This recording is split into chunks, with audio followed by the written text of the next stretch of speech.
Good morning students. ഇന്ന് നമ്മൾ എടുക്കാൻ പോകുന്ന ടോപ്പിക്ക് ആഷ്ലാർ മേസൺറി ആണ്. ഓക്കെ, അഷ്ലാർ മേസൺറി എന്നോ എങ്ങനെ വേണമെങ്കിലും പറയാം. അപ്പോൾ നമ്മൾ ഇന്നലത്തെ ക്ലാസ്സിൽ എന്തായിരുന്നു എടുത്തിരുന്നത്? റബിൾ മേസൺറി ആണല്ലേ. റബിൾ മേസൺറീൻ്റെ പല ടൈപ്സും ഉണ്ട് ക്ലാസിഫൈ ചെയ്തിട്ട്. റാൻഡം റബിൾ മേസൺറി, പിന്നെ അൺകോസ്ഡ് റബിൾ, കോഴ്സ്ഡ് റബിൾ, പിന്നെ ഡ്രൈ റബിൾ മേസൺറി. അങ്ങനെ 4 രീതിയിൽ നമ്മൾ ക്ലാസിഫൈ ചെയ്തിരുന്നു. അപ്പോൾ അഷ്ലാർ മേസൺറീൻ്റെ കാര്യം ഞാൻ കഴിഞ്ഞ ക്ലാസ്സിൽ നിങ്ങളോട് എക്സ്പ്ലെയിൻ ചെയ്തതാണ്. അഷ്ലാർ മേസൺറി എന്ന് പറഞ്ഞു കഴിഞ്ഞാൽ അതിൻ്റെ ഫേസുകളൊക്കെ നല്ല രീതിയിൽ എന്ത് ചെയ്തിട്ടുണ്ടാവും? ഡ്രസ്സ് ചെയ്തിട്ടുണ്ടാവും. അതിന് നല്ലൊരു ഫിനിഷിങ് ഉണ്ടാവും. കല്ലുകളൊക്കെ വെച്ചത് നല്ലൊരു നല്ലൊരു ഭംഗി ഉണ്ടാവും.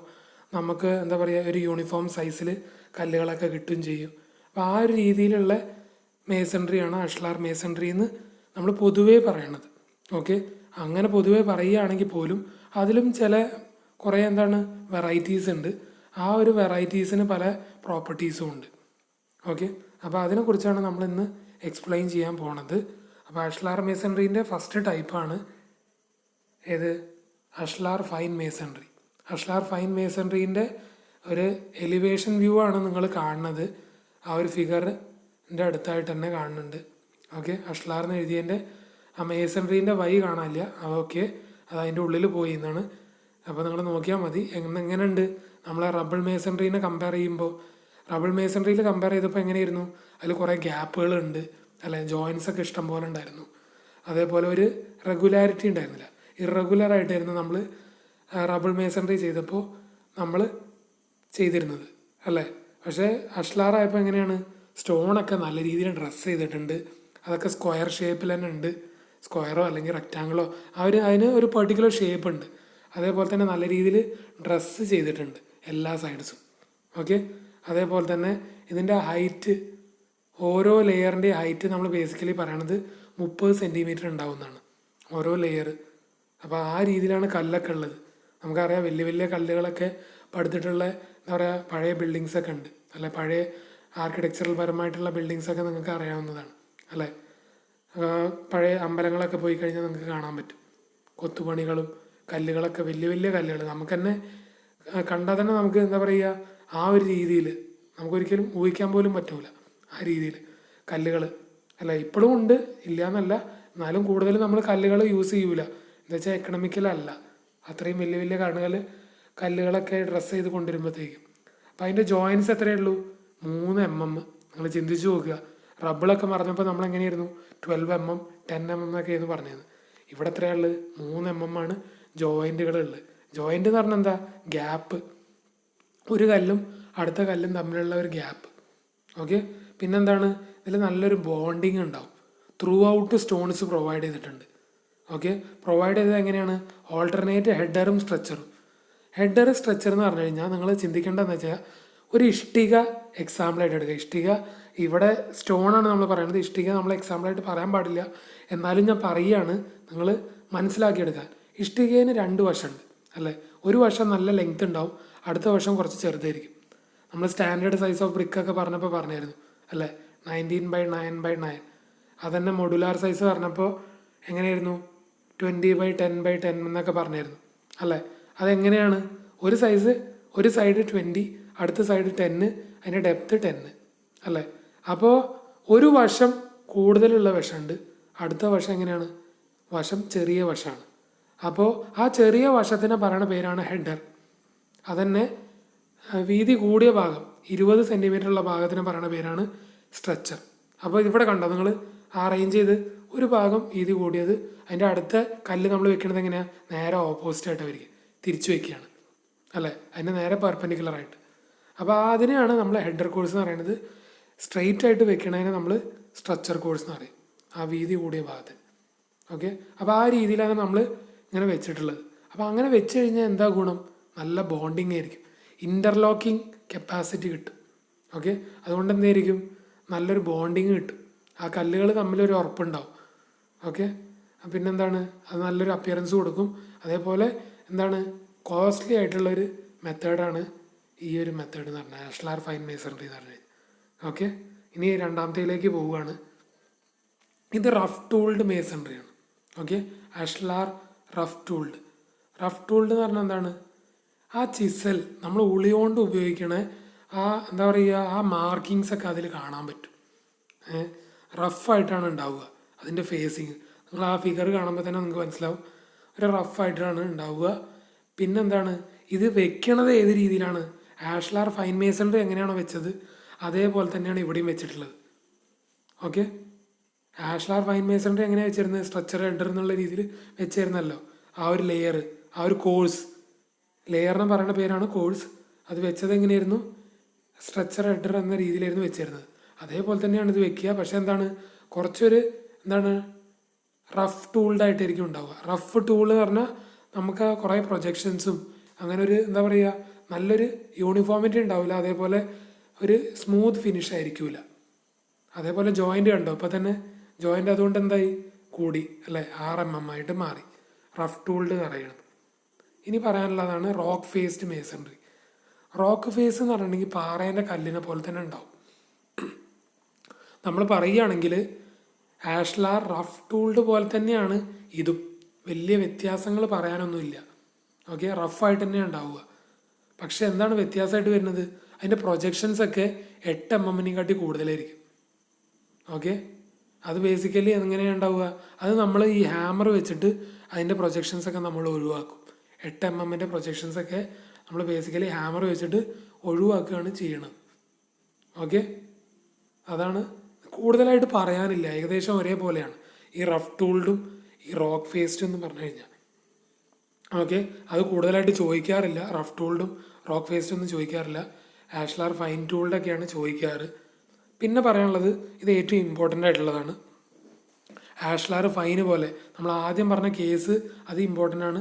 അതേപോലെ ഈ ഒരു കേസ് ഇമ്പോർട്ടൻ്റ് ആണ്. ഇവിടെ എന്താ ചെയ്യുകയെന്ന് വെച്ചിട്ടുണ്ടെങ്കിൽ നിങ്ങൾ കണ്ടോ, കല്ലിനൊരു ചെരിച്ചിട്ട് നമ്മൾ ചെത്തി കൊടുക്കുന്നുണ്ട്. ഓക്കെ, നിങ്ങൾ കണ്ടോ, ഓരോ കല്ലുകളും നിങ്ങൾ ശ്രദ്ധിച്ച് നോക്കിയാൽ കാണാൻ പറ്റും. അതിൻ്റെ ആ അറ്റം കണ്ടോ, അറ്റം അങ്ങനെ ചെരിച്ചിങ്ങനെ നമ്മൾ ഈ കതകിൻ്റെ പാനൽ കൊടുക്കുമല്ലോ, പാനൽ കണ്ടിട്ടുണ്ടോ, ചെരിച്ച് നമ്മൾ ഒരു ഡിസൈൻ പോലെ കൊടുക്കും. അതേപോലെ കല്ലുകൾ നമ്മളെന്താ ചെയ്ത് അവിടെ ഒരു ചെരുവ് കൊടുത്തിട്ടുണ്ട്. ആ ചെരുവ് കൊടുത്തിട്ടുള്ളത് 45 ഡിഗ്രിയിലാണ് ചെരുവ് കൊടുത്തിട്ടുള്ളത്. ഓക്കെ ഓക്കെ അതിലെങ്ങനെയാണ്, നല്ല ചിസൽ ഉപയോഗിച്ചിട്ട് ഉളി ഉപയോഗിച്ചിട്ട് നല്ല കട്ടിങ് കൊടുത്തിട്ടുണ്ട്. ആ കട്ടിങ് കൊടുത്തത് 10 to 12 mm ആണ്. നിങ്ങൾ ആ 45 ഡിഗ്രി കൊടുക്കണ്ടല്ലോ, ആ 45 ഡിഗ്രി 10 to 12 mm തിക്നെസ്സിലാണ് കൊടുക്കണത്. അങ്ങനെ പറഞ്ഞാൽ ഏകദേശം എത്ര ഉണ്ടാവും, 1.2 സെൻറ്റിമീറ്റർ. ഓക്കെ, ഇതിൻ്റെ ബോണ്ടിങ് എങ്ങനെയാണ്, ആഷ്ലാർ ഫൈൻ മേസൺറി പോലെ തന്നെയാണ്. ഓക്കെ, ബോണ്ട് കോഴ്സ് എന്ന് പറഞ്ഞിട്ടുണ്ടെങ്കിൽ ആഷ്ലാർ ഫൈന് പോലെയാണ്. ഏറ്റവും നല്ലൊരു മേസൺറിയാണ് ആഷ്ലാർ ഫൈന്. ഇതൊക്കെ എന്ന് പറഞ്ഞിട്ടുണ്ടെങ്കിൽ ആസ്തറ്റിക്, ഈ ക്യാംഫേർഡ് എന്ന് പറഞ്ഞിട്ടുണ്ടെങ്കിൽ ഏകദേശം ആസ്തറ്റിക് അപ്പിയറൻസിന് നല്ല ഭംഗി ഉണ്ടാവും. കല്ലുകളിങ്ങനെ ചെത്തി ചെത്തി ഇങ്ങനെ കാണുമ്പോൾ, പുറമേ നിന്ന് കാണുമ്പോൾ നല്ലൊരു ഭംഗി കിട്ടും.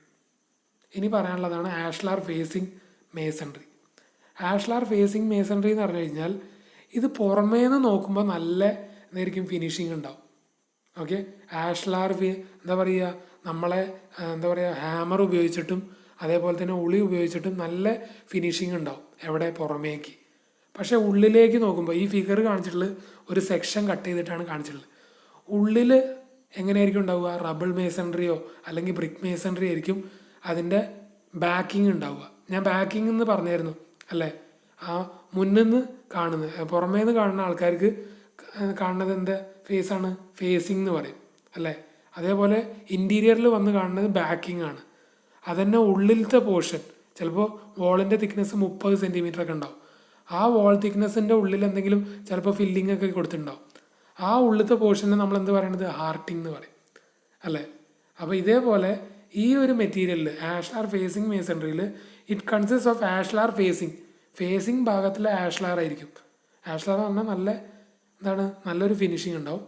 പക്ഷേ either rubble masonry or brick masonry in backing എന്ന് പറഞ്ഞാൽ ബാക്ക് നമ്മളെ ഇൻറ്റീരിയറിൽ എങ്ങനെയായിരിക്കും, ബ്രിക്കോ അല്ലെങ്കിൽ റബിൾ ഉപയോഗിച്ചിട്ടായിരിക്കും ഉണ്ടാവുക. ഓക്കെ, ഇത് എക്കണോമിക്കൽ ടൈപ്പ് ഓഫ് മേസൺറി ആണ് compared to other types of ashlar masonry. ബാക്കിയുള്ളതിനെ കമ്പാരിസൺ ചെയ്യുമ്പോൾ കുറച്ചും കൂടി എക്കണോമിക്കലാണ്. എന്തുകൊണ്ടാണ് എക്കണോമിക്കൽ ആവാൻ കാരണം, കല്ലുകൾ എത്രത്തോളം കൂടുതൽ ഉപയോഗിക്കുന്നു അത്രത്തോളം എന്താണ് കോസ്റ്റ്ലി ആയിരിക്കും. കല്ലുകൾക്ക് പകരം വേറെ എന്തെങ്കിലും ഉപയോഗിച്ച് കഴിഞ്ഞാൽ അതെങ്ങനെയായിരിക്കും, സ്വാഭാവികമായിട്ട് അത് എക്കണോമിക്കലാവും. എന്തുകൊണ്ടെന്ന് വെച്ചിട്ടുണ്ടെങ്കിൽ കല്ലിന് ഡ്രസ്സ് ചെയ്യണം, ചെത്തണം, അതിന് പലതരത്തിലുള്ള പ്രശ്നങ്ങളുണ്ട്. അത് ആ ഒരു ഷേപ്പിലേക്ക് കൊണ്ടുവരണേ നല്ല ചിലവുണ്ടാവും. ഓക്കെ, പിന്നെന്താണ് ഇതിൻ്റെ ഹൈറ്റ് എന്ന് പറഞ്ഞിട്ടുണ്ടെങ്കിൽ ബേസിക്കലി 20 സെൻറ്റിമീറ്റർ ആയിരിക്കും. അതിൻ്റെ ഓരോ കോഴ്സ് എന്ന് പറഞ്ഞാൽ എന്താ, ഓരോ ലെയർ. ഓക്കെ, അതിൻ്റെ ഹൈറ്റ് ബേസിക്കലി ഉണ്ടാവുന്നത് 20 സെൻറ്റിമീറ്റർ ആയിരിക്കും. ഇനി പറയാൻ പോകുന്നത് നമ്മളുടെ സ്റ്റോൺ മേസൺറി കഴിഞ്ഞു. ഇനി ബ്രിക്ക് മേസൺറിനെ കുറിച്ചാണ് പറയണത്. അപ്പോൾ ബ്രിക്ക് എന്ന് പറയുമ്പോൾ നിങ്ങൾക്ക് അറിയാം എന്താണ്, നമ്മൾ ബേസിക്കലി ആ ഒരു മേസൺറി ഉപയോഗിക്കുമ്പോൾ നമ്മൾ അതിലെന്താണ് മെറ്റീരിയലായിട്ട് ഉപയോഗിക്കുന്നത് നമ്മളുടെ ബ്രിക്കാണ്. ഓക്കെ, അപ്പോൾ അതിന് അത്ര സ്ട്രെങ്ത് ഒന്നും ഉണ്ടാവില്ല. നമ്മൾ സ്റ്റോൺ മേസൺറി ആണ് ഏറ്റവും കൂടുതൽ സ്ട്രെങ്ത് പ്രൊവൈഡ് ചെയ്യുന്ന മെറ്റീരിയൽ ഏതാണെന്ന് ചോദിച്ചു കഴിഞ്ഞാൽ സ്റ്റോണാണ്. അപ്പോൾ അത്രയൊന്നും സ്ട്രെങ്ത് ഉണ്ടാവില്ല. പക്ഷെ എന്താണ്, ഈസി ആയിട്ട് ഹാൻഡിൽ ചെയ്യുക, നമുക്ക് ആ ഒരു ഷേപ്പിൽ കിട്ടും. ബ്രിക്ക് നമുക്ക് എന്താണ് ചൂള ഉപയോഗിച്ചിട്ട് ഉണ്ടാക്കാൻ പ്രക്രിയ ഉണ്ട്. പക്ഷേ ബ്രിക്ക് കിട്ടിക്കഴിഞ്ഞാൽ നമുക്ക് എന്താണ് ആ ഒരു പടവ് ചെയ്യാൻ നമുക്ക് നല്ല സൗകര്യമായിരിക്കും. ഓക്കെ, അപ്പോൾ ഈസി ആയിട്ട് നമുക്ക് ഹാൻഡിൽ ചെയ്യുക. അതേപോലെ ലൈറ്റ് ആയിരിക്കും, വെയിറ്റ് അത്ര കൂടുതൽ കനമൊന്നും ആയിരിക്കും ഉണ്ടാവില്ല. നിങ്ങൾ കല്ലൊക്കെ നിങ്ങളൊന്ന് ആലോചിച്ച് നോക്കുക. കല്ലൊക്കെ നമ്മൾ എങ്ങനെയാണ് നമ്മൾ എന്താ പറയുക, ഓരോ പടവിനൊക്കെ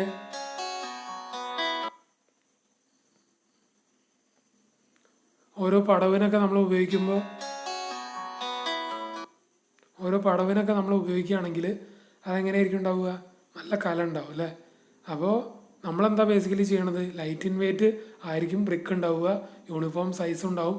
അതേപോലെ എന്തായിരിക്കും, നമ്മളെ സ്ട്രക്ചറിന് കൺവീനിയൻ്റ് ആയിരിക്കും, നമ്മൾക്ക് ഉപയോഗിക്കാൻ നമുക്ക് പെരുമാറാൻ നല്ല സൗകര്യമായിരിക്കും. ബ്രിക്കൊക്കെ വിരിച്ചിട്ടാണ് നമ്മൾ കൺസ്ട്രക്ഷൻ നടത്തണമെങ്കിൽ. ഓക്കെ, അപ്പോൾ ബ്രിക്ക് ഉപയോഗിക്കുമ്പോൾ നമ്മൾ ചിന്തിക്കേണ്ട എന്താണ്, അതിൻ്റെ ഓരോ ലെയർ ബൈ ലെയർ എന്ത് ഫില്ല് ചെയ്യും, സിമെൻറ്റും ഫില്ല് ചെയ്യും. സിമെൻറ്റ് എന്ന് പറയുമ്പോൾ മോർട്ടാർ, ഓക്കെ, ലൈം മോർട്ടാർ അല്ലെങ്കിൽ സിമെൻറ്റ് മോർട്ടാർ നമ്മൾ അതിൻ്റെ ഗ്യാപ്പിൽ ഫില്ല് ചെയ്യും. ഓക്കെ, ആ രീതിയിലാണ് നമ്മൾ ചെയ്യണത്. ഇനി നമ്മൾ കുറച്ച് ടേംസ് ആലോചിക്കണം. നമ്മൾ ആദ്യം പറഞ്ഞായിരുന്നു, ഇത് ഏറ്റവും ഇമ്പോർട്ടൻ്റ് ആയിട്ടുള്ള കാര്യമാണ്, എപ്പോഴും 6 മാർക്കിനും 8 മാർക്കിന് ചോദിക്കാറുണ്ട്. ഓക്കെ, അപ്പോൾ ആദ്യം നമ്മൾ പറയേണ്ട കോഴ്സ് എന്താണ്. കോഴ്സ് എന്ന് പറഞ്ഞാൽ എന്താ, ആ കംപ്ലീറ്റ് ലെയർ ഓഫ് ബ്രിക്സിനെയാണ് നമ്മൾ എന്ത് പറയണത്, കോഴ്സ് എന്ന് പറയണത്. അപ്പോൾ കോഴ്സിൻ്റെ തിക്നെസ് എത്രയാണെന്ന് ചോദിച്ചു കഴിഞ്ഞാൽ നമ്മൾ എന്താ പറയേണ്ടത്, thickness of brick plus thickness of mortar joint. ആ മോർട്ടാർ എന്ന് പറഞ്ഞാൽ എന്താ, ഓരോ ഇഷ്ടിക വെക്കുമ്പോഴും അതിൻ്റെ അടിയിൽ നമ്മൾ എന്തിട്ട് കൊടുക്കും, ആ ഗ്രൗട്ട് ഇട്ട് കൊടുക്കും അല്ലേ. സിമെൻറ്റും സാൻഡും പിന്നെ വെള്ളവും കൂടി ചേർത്ത് ആ മിശ്രിതം നമ്മൾ അതിൻ്റെ മുകളിലൊരു ബെഡായിട്ട് ഇട്ട് കൊടുക്കും അല്ലേ. ആ ബെഡ് ഇട്ടതിന് ശേഷമാണ് അതിൻ്റെ മുകളിൽ ഇഷ്ടിക വയ്ക്കുക. അതിൻ്റെ മുകളിൽ വീണ്ടും നമ്മൾ ആ സിമെൻറ്റിൻ്റെ ഇതിടും, ഗ്രൗട്ട് ഇടും അല്ലേ. ആ രീതിയിൽ വയ്ക്കുക. അപ്പോൾ ആ തിക്നെസ്സാണ് പറഞ്ഞത്. ആ തിക്നെസ് പ്ലസ് എന്താണ്, ബ്രിക്കിൻ്റെ തിക്നെസ്, അതിനെയാണ് നമ്മൾ എന്ത് പറയണത്, ആ കോഴ്സിൻ്റെ തിക്നെസ് എന്ന് പറയുന്നത്. ഓക്കെ, ഇനി ഫ്രോഗ് എന്താണെന്ന് ചോദിച്ചു കഴിഞ്ഞാൽ, ഫ്രോഗ് എന്താണ്, ബേസിക്കലി ഫ്രോഗ് എന്ന് പറഞ്ഞാൽ ആ ഒരു ഡിപ്രഷനാണ്. ഓക്കെ, ഡിപ്രഷൻ എന്ന് പറഞ്ഞാൽ എന്താ, നമ്മളുടെ ഈ ബ്രിക്കിൻ്റെ മുകളിൽ ആ കമ്പനീൻ്റെ പേര് എഴുതിയിട്ടുണ്ടാവും. കുറച്ചിങ്ങനെ ഒരു എന്താ പറയുക, ചെറിയ കട്ടിങ് ഉണ്ടാവും. ആ കട്ടിങ് കൊടുത്തതിന് ശേഷം ആ ഒരു ഡെപ്തിൽ എന്തായിരിക്കും ഉണ്ടാവുക, ഒരു കട്ടിങ് പ്രൊവൈഡ് ചെയ്തിട്ടുണ്ടാവും. അതിൻ്റെ ഒരു ഫിഗർ ഞാൻ കാണിച്ചു തരാം. ഈ ഫിഗറിൽ കണ്ടോ നിങ്ങൾ, ഫ്രോഗ് എന്ന് പറഞ്ഞിട്ട് ആ മുകളിൽ കമ്പനീൻ്റെ പേര് എഴുതും. ആ ഒരു ഡിപ്രഷനെയാണ് നമ്മൾ എന്ത് പറയണത്, ഫ്രോഗ് എന്ന് പറയണത്. സ്ട്രക്ചർ കണ്ടോ, ഏറ്റവും വലിയ ഭാഗം, ആ കൂടുതൽ വെടുത്തുള്ള ഭാഗത്തിനെ സ്ട്രക്ചർ എന്ന് പറയുന്നത്, ഏറ്റവും കുറവുള്ള ഭാഗത്തിനാണ് എന്ത് പറയണത്, ഹെഡർ എന്ന് പറയുന്നത്. ഓക്കെ, അപ്പോൾ ഫ്രോഗ് എന്ന് പറഞ്ഞാൽ നിങ്ങൾക്ക് മനസ്സിലായി. അതെന്തിനാണ് ബേസിക്കലി പ്രൊവൈഡ് ചെയ്യണത്, നമ്മൾ പറഞ്ഞല്ലോ സിമെൻറ്റിൻ്റെ ഗ്രൗട്ട് ഇടും, അപ്പോൾ അതിനൊരു പിടുത്തം കിട്ടണ്ടേ. എല്ലാം ലെവലാണെങ്കിൽ അതിനൊരു പിടുത്തം ഉണ്ടാവില്ല. ഇഷ്ടികയും ആ സിമെൻറ്റിൻ്റെ മോർട്ടറും തമ്മിലൊരു പിടുത്തം ഉണ്ടാവില്ല. ആ പിടുത്തം കിട്ടാൻ വേണ്ടിയിട്ടാണ് അതിനൊരു എന്ത് കൊടുക്കണത്, ഒരു ഫ്രോഗ് എന്ന് പറയുന്നത്, ആ ഒരു പോർഷൻ കൊടുക്കണത്. അപ്പോൾ ഇത് എന്താ പറയണത്, ബേസിക്കലി ഒരു കീ ആയിട്ടാണ് ഉപയോഗിക്കുന്നത്. കീ എന്ന് പറഞ്ഞാൽ എന്താ, താക്കോലായിട്ട്.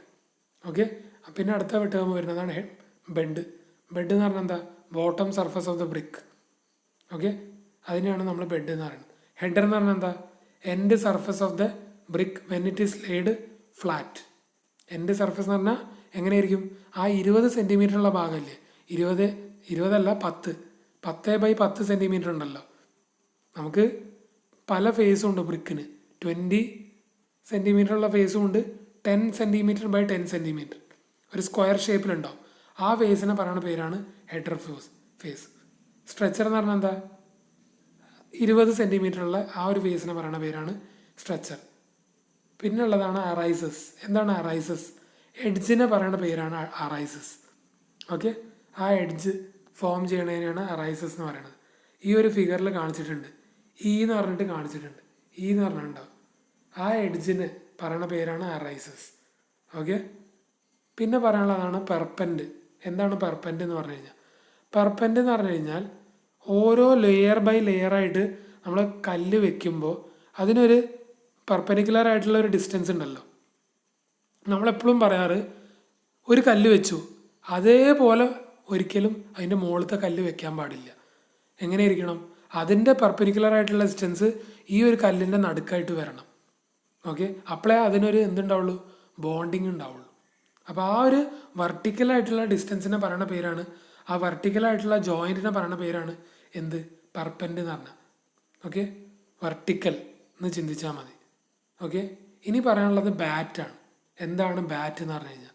ബാറ്റിൻ്റെ ഫിഗർ ഞാൻ കാണിച്ചിട്ടുണ്ട്. വിഡ്ത്ത് വൈസ് കട്ട് ചെയ്യുക. ഒരു കല്ലിനെ നമ്മൾ 10 സെൻറ്റിമീറ്റർ എന്ന ഭാഗം ഉണ്ടല്ലോ, 20 സെൻറ്റിമീറ്റർ അല്ല 10 സെൻറ്റിമീറ്റർ, അതിന് പാരലായിട്ട് കട്ട് ചെയ്യുക. അത് പലതരത്തിൽ കട്ട് ചെയ്യാൻ പറ്റും. ഹാഫായിട്ട് കട്ട് ചെയ്യാൻ പറ്റും. അതിൻ്റെ ഫിഗറൊക്കെ നിങ്ങളുടെ ഈ സ്ക്രീനിൽ കാണാൻ പറ്റും. ഹാഫായിട്ട് ഇപ്പോൾ 20ൻ്റെ പകുതിയായിട്ട് 10 ആ ഭാഗത്ത് നമ്മൾ കട്ട് ചെയ്തു. അതേപോലെ മുക്കാലായിട്ട് കട്ട് ചെയ്യാൻ പറ്റും. അതിനെയാണ് 3/4 ബാറ്റ് എന്നൊക്കെ പറയണത്. ഓക്കെ. ഇനി പറയാനുള്ളത് ലാപ്പാണ്. എന്താണ് ലാപ്പ് എന്ന് പറഞ്ഞാൽ? ലാപ്പ് എന്ന് പറഞ്ഞാൽ ഇപ്പം ഞാൻ പറഞ്ഞല്ലോ പെർപെൻഡ് എന്ന് പറഞ്ഞു അല്ലേ, പെർപെൻഡിക്കുലർ ആയിട്ടുള്ള ഡിസ്റ്റൻസ്. ഒരു കല്ല് വെക്കുമ്പോൾ ആ കല്ലിൻ്റെ ഒരു പെർപെൻഡിക്കുലർ ഡിസ്റ്റൻസ് ഉണ്ടാവും. പക്ഷേ അതിൻ്റെ മുകളിലത്തെ കല്ല് കറക്റ്റ് അതിൻ്റെ മുകളിൽ തന്നെ വെക്കുക. പക്ഷേ അതിൻ്റെ പെർപെൻഡ് അതിൻ്റെ കറക്റ്റ് ലെയർ എങ്ങനെയായിരിക്കും ഉണ്ടാവുക? നിങ്ങളിപ്പോൾ ഇവിടെ കണ്ടല്ലോ, ഇവിടെ കല്ലെങ്ങനെയാണ് വെച്ചിട്ടുള്ളത്? ഇവിടെ കല്ലെങ്ങനെ വെച്ച്?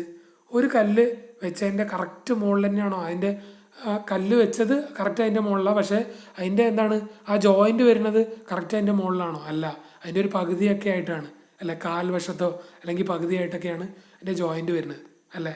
അപ്പോൾ ആ ഒരു ഡിസ്റ്റൻസിനെയാണ് നമ്മൾ എന്ത് പറയണത്? ലാപ്പ് എന്ന് പറയുന്നത്. ലാപ്പ് എന്ന് പറഞ്ഞാൽ ഹോറിസോണ്ടൽ ഡിസ്റ്റൻസ് ബിറ്റ്വീൻ 2 പെർപെൻഡ്. 2 പെർപെൻഡുകളുടെ ഇടയിലുള്ള ഹോറിസോണ്ടലായിട്ടുള്ള ഡിസ്റ്റൻസിനെയാണ് എന്ത് പറയണത്? ലാപ്പ് എന്ന് പറഞ്ഞത്. പിന്നെ ഫേസിങ്, ബാക്കിങ്, ഹർട്ടിങ് അത് ഞാൻ പറഞ്ഞതാണ്. ഫേസിങ് എന്ന് പറഞ്ഞാൽ അതിൻ്റെ മുൻവശം, നമ്മൾ പുറമേ നിന്ന് കാണുന്ന വശത്തിനെയാണ് ഫേസിങ് എന്ന് പറയുന്നത്. ബാക്കിങ് എന്ന് പറഞ്ഞാൽ എന്താ? നമ്മളൊരു വീടിൻ്റെ ഉള്ളിൽ കയറിയിട്ട് അതിൻ്റെ പുറകിലത്തെ വശം, അതിനെ ബാക്കിങ് എന്ന് പറഞ്ഞത്. ഹർട്ടിങ് എന്ന് പറഞ്ഞാൽ അതിൻ്റെ ഉള്ളിലുള്ള വശം. ഓക്കെ. ഇൻറ്റേർണൽ സർഫസിനെയാണ് നമ്മൾ എന്താ പറയണത്? Portion in between backing and ഫേസിങ്ങിനെയാണ് നമ്മൾ ഹർട്ടിങ് എന്ന് പറയണത് അല്ലെങ്കിൽ ഫില്ലിംഗ് എന്ന് പറയണത്. ഇനി പറയാനുള്ളതാണ് ക്ലോസർ. ഓക്കെ. ക്ലോസർ എന്ന് പറഞ്ഞു കഴിഞ്ഞാൽ നമ്മളിപ്പം ബാറ്റ് എങ്ങനെ കട്ട് ചെയ്ത്? നമ്മളുടെ വിഡ്ത്തിനെ അക്രോസ് ആയിട്ടാണ് കട്ട് ചെയ്തിട്ടുള്ളത്. ഇവിടെ എങ്ങനെയാണ്? ലെങ്ത്തിനെ അക്രോസ് ചെയ്തിട്ടാണ് കട്ട് ചെയ്തിട്ടുള്ളത്. ഓക്കെ. ക്ലോസർ എന്ന് പറഞ്ഞു കഴിഞ്ഞാൽ it is a portion of brick in such a manner that its one long face remains uncut. Okay. One face remains long face remains uncut. ക്ലോസറിൻ്റെ ഒരു ഫിഗറാണ് ഇവിടെ കാണിച്ചിട്ടുള്ളത്. ഈ ചുവന്ന പോർഷൻ കണ്ടോ? ലെങ്ത് വൈസാണ് കട്ട് ചെയ്തിട്ടുള്ളത് അല്ലേ. മറ്റത് വിഡ്ത്ത് വൈസ് ആയിരുന്നു, ഇവിടെ ലെങ്ത് വൈസാണ് കട്ട് ചെയ്തിട്ടുള്ളത്. ഓക്കെ. അപ്പോൾ കിങ് ക്ലോസർ കണ്ടോ നിങ്ങൾ ഫിഗറിൽ? കിങ് ക്ലോസറിൽ എങ്ങനെയാണ് കട്ട് ചെയ്തിട്ടുള്ളത്? ഒരു ട്രയാങ്കുലർ പീസായിട്ടാണ് കട്ട് ചെയ്ത്. ഈ ട്രയാങ്കുലർ പീസ് എങ്ങനെ കട്ട് ചെയ്തിട്ടുള്ളത്? ഒരു എൻഡിൻ്റെ സെൻറ്ററും വലിയ എൻഡിൻ്റെ സെൻറ്ററും അതേപോലെ ചെറിയ എൻഡിൻ്റെ സെൻറ്ററും ഒരു ഫേസ്, 2 ഫേസായിട്ട് എടുത്തു. അതിൽ ഒരു ഫേസിൻ്റെ സെൻറ്റർ അതേപോലെ മറ്റേ ഫേസിൻ്റെ സെൻറ്റർ തമ്മിൽ ഒരു ട്രയാങ്കുലർ പോർഷനായിട്ട് കട്ട് ചെയ്തു. അത് കട്ട് ചെയ്ത് ഒഴിവാക്കുക. ഓക്കെ. ക്വീൻ ക്ലോസർ എന്ന് പറഞ്ഞു കഴിഞ്ഞാൽ എന്താ? ക്വീൻ ക്ലോസർ ആണ് ഇവിടെ കാണിച്ചിട്ടുള്ളത്. ഈ ചുവന്ന പോർഷൻ എങ്ങനെ കട്ട് ചെയ്തിട്ടുള്ളത്? Made by cutting the brick lengthwise into 2 portion. Lengthwise cut ചെയ്തു. ഒരു ലെങ്ത് വൈസ് ആയിട്ടാണ് 2 കഷ്ണമാക്കിയിട്ട്.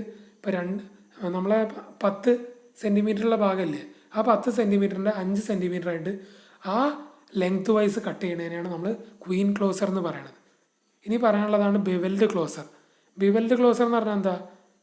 ഒരു ഭാഗം മുഴുവനായിട്ട് എടുത്തു. ഈ 20 സെൻറ്റിമീറ്ററുള്ള ഭാഗം മുഴുവനായിട്ട് എടുത്തു. പക്ഷേ അതിൻ്റെ അപ്പുറത്തെ പോർഷൻ എങ്ങനെ എടുത്തത്? 5 സെൻറ്റിമീറ്റർ മാത്രമേ എടുത്തുള്ളൂ. അതിൻ്റെ മിഡ് പോയിൻറ്റും ഇതിൻ്റെ ഫുൾ ലെങ്ത്തും അങ്ങനെ കട്ട് ചെയ്തു.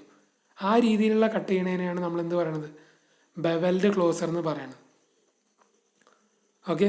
ഇനി പറയാനുള്ളത് മിറ്റഡ് ക്ലോസറാണ്. മിറ്റഡ് ക്ലോസറിൽ എങ്ങനെയാണ്? ആ ചെറിയ ഭാഗമല്ലേ, ആ 10 സെൻറ്റിമീറ്ററുള്ള ഭാഗം അത് ഫുള്ളെടുത്തു. പക്ഷേ ആ ഭാഗത്തിൽ നിന്ന് ഒരു 45 ഡിഗ്രിയോ 60 ഡിഗ്രി ആയിട്ട് ഒരു ലൈൻ വരയ്ക്കുക.